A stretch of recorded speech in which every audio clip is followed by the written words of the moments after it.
Navigation works. Let's now also go to the filters screen and add a scaffold again, so that we have our centered widget here on the body. And in the app bar, I have an app bar where I say your filters, something like that. And with that, that looks way better. And now we have a problem here.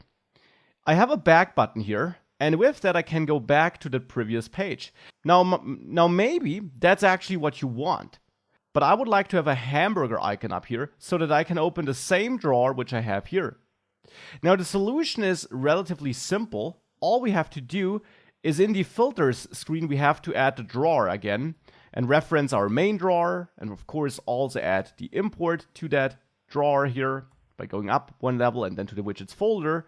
And now we have that drawer icon here. But there's one behavior which I'm not liking. I'm always pushing my page, which I'm loading, on top of that stack of pages. We're not seeing it here because we have no back button in the top left corner, thanks to the drawer. But actually over time, we accumulate quite a big stack of pages because we never delete the page we're coming from. So we're not deleting the meals page or the tabs page here when I go to filters. But then if I go back to meals, I also haven't deleted filters and the previous categories page. So the problem is that we get a stack of pages that's bigger and bigger over time because we never clear the existing pages. Now that's no problem if we just go into a category, into a recipe, and then we have to go back at some time. So we will clear that stack at some point of time. And we want that forward-backward navigation there.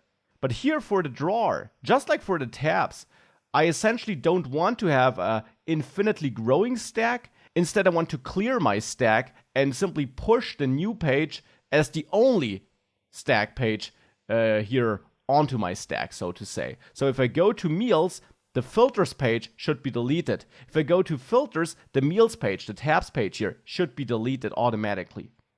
Now it's easy to do that in Flutter. Inside of the drawer, instead of using push named, you can use push replacement named. Or if you have no named route, but you create it in place, you also have push replacement, and then you would pass a material page route here. But for our named route, we have push replacement named. And the difference to push named without replacement is that now you will replace the existing page on the stack with the new page. So you don't add the new page on top of it in that stack of pages, but you replace the existing page. And hence you would also not get a back button. So with that, if I go to meals and filters, we have the same effect as before, but now we avoid that our stack gets bigger and bigger.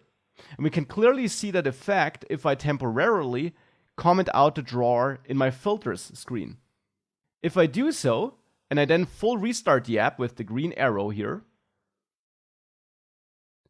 and I then go to filters here, you see now we have no back button here. And the reason for that is that Flutter recognizes that nothing is on the stack, that there are no pages to go back to, because we didn't keep the old page and push the new one on top of it. Instead, we replaced the old page, we deleted it, and then added the new page, and hence we can't go back. And this is sometimes what you want. Sometimes you don't want the user to go back, but instead you want to replace the existing page. For example, also when you add user authentication. When you entered your login data and you hit login, and you then reach your main app, typically you don't want to provide a back button to go back to the login because you already are logged in. That would be another scenario where you would typically use push replacement instead of just push. Well, and here with the drawer, it's just another example to avoid an infinitely growing stack of pages behind the scenes, which could lead to memory problems at some point of time.